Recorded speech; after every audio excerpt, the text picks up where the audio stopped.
Bonjour et bienvenue sur Rêverie Récréative. Je suis ravie de vous retrouver avec cette carte toute rose à l'occasion du lancement de Octobre Rose. Et exceptionnellement, c'est une carte complètement identique à celle-ci que nous allons faire ensemble.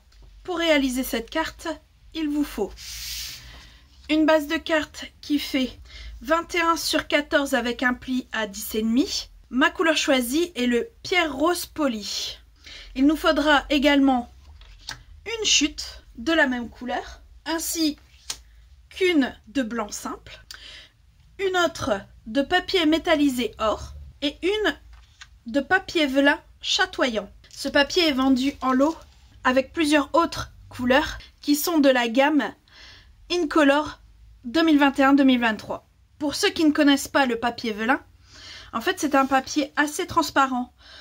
Souvent on le compare au papier calque, sauf qu'il est un petit peu plus rigide et celui-ci, dit chatoyant, forcément a un côté brillant.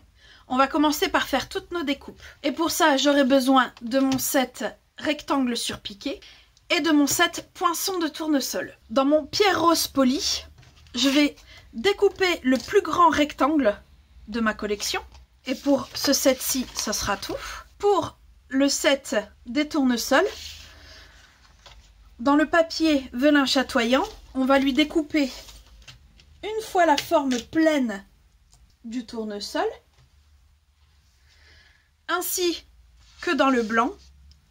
Dans le blanc, on va aussi découper une fois le tournesol stylisé. Et dans notre papier métallisé, on va lui découper une fois ces deux feuillages, ainsi que le centre du tournesol. Je fais tout ça et on se retrouve après.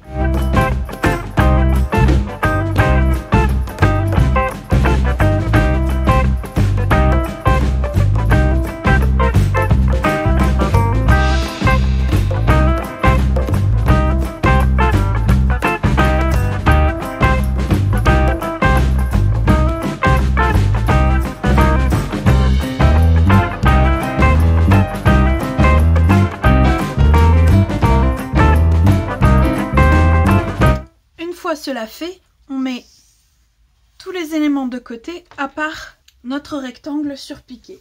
On va prendre une brosse estompe et l'encre pierre rose poli et on va venir foncer le contour pour faire un dégradé.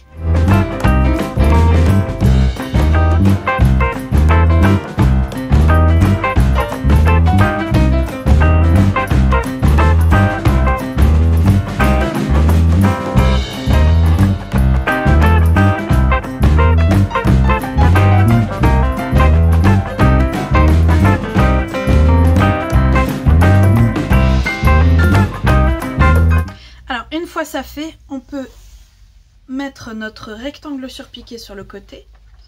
On va continuer avec une protection, car on va venir avec le tournesol blanc plein.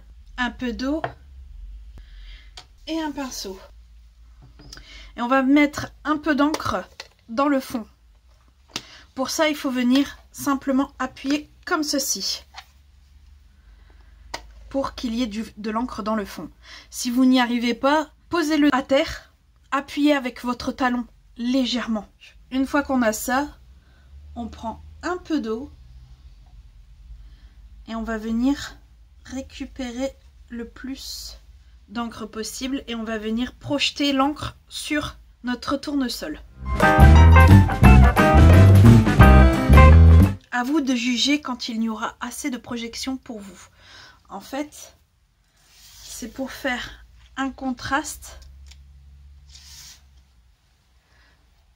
quand le vélin sera dessus.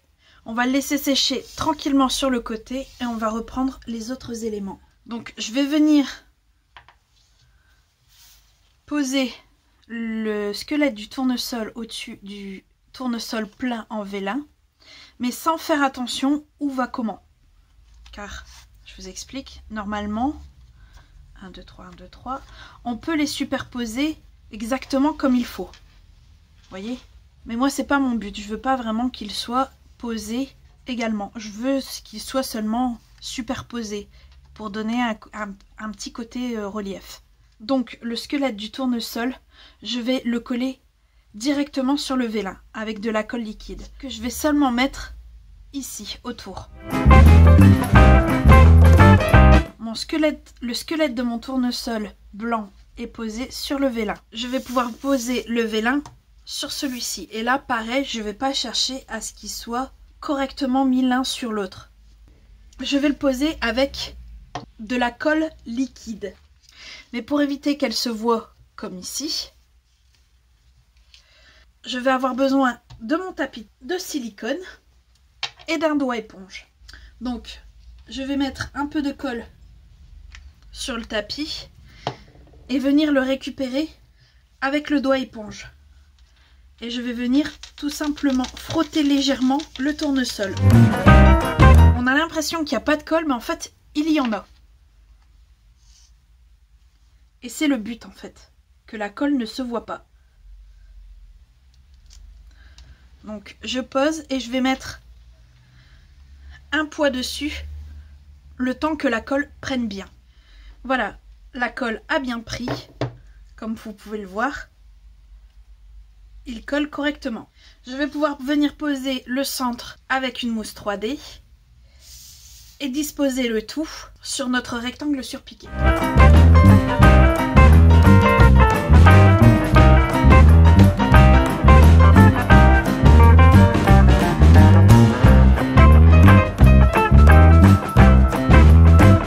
Le dernier élément qu'il nous faut, c'est notre sentiment. Celui-ci vient du set Havre d'Hortensia. On va l'embosser en or et pour cela, je vais utiliser mon Stamparatus. Je vous montrerai en même temps une astuce. Donc comme d'habitude, comme là c'est un tampon en résine, j'utilise la plateforme exprès, le tapis de luxe de préférence. Je cale mon support correctement de façon à ce qu'il ne bouge absolument pas sur ce tapis. Je cale correctement en haut et sur le côté. J'ai placé mon message où je voulais et je l'ai collé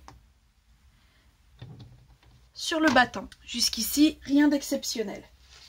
Alors, je ne sais pas pour vous, mais moi, il y a des moments, j'ai beau avoir passé le coussin antistatique, il y a de la poudre qui reste collée là où on n'en veut pas. C'est là où vient l'ingéniosité de cette technique. En fait, quand je vais venir poser la poudre sur mon support, je ne vais pas l'enlever du tapis. Ce qui fait que s'il faut retirer la poudre complète et retamponner, je vais pouvoir le faire. Et il n'y aura pas de décalage ou autre. La preuve, c'est cette technique que j'ai utilisée ici. Comme en fait, on est venu foncer le papier de base et que c'est des encres à l'eau, forcément, il y a de grandes chances que de la poudre reste collée là où on n'en veut pas. Bien qu'on ait passé notre coussin. Donc, je résume. Je vais venir passer mon coussin sur tout le haut de mon rectangle surpiqué. Je vais venir mettre de la Versamark sur mon tampon, le tamponner, mettre la poudre à embosser, tout en le laissant sur notre coussin. Et si il reste de la poudre là où je n'en veux pas, je vais venir retirer cette même poudre avec un pinceau et recommencer les premières étapes jusqu'à ce que j'ai exactement ce que je veux pour pouvoir venir chauffer notre poudre.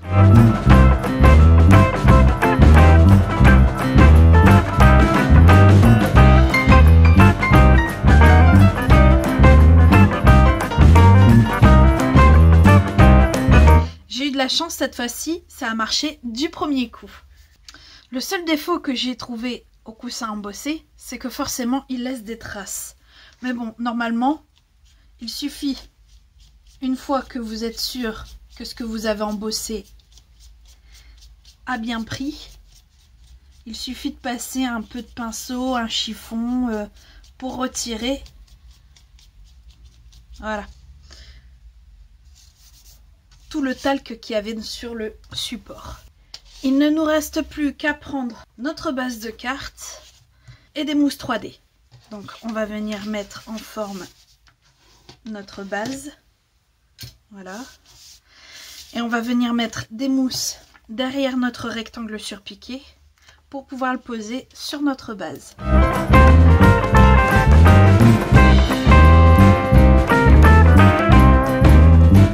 Et avec cette dernière action, notre carte est terminée. On ne mettra jamais assez en lumière ce genre d'initiative, comme Octobre Rose. Donc je trouvais logique, de par mes projets, de venir vous en parler. Donc j'espère que ce projet vous aura plu. Si c'est le cas, n'hésitez pas, mettez un petit pouce bleu. Et on se retrouve très vite pour nos nouvelles Odyssées Scrap. Bye!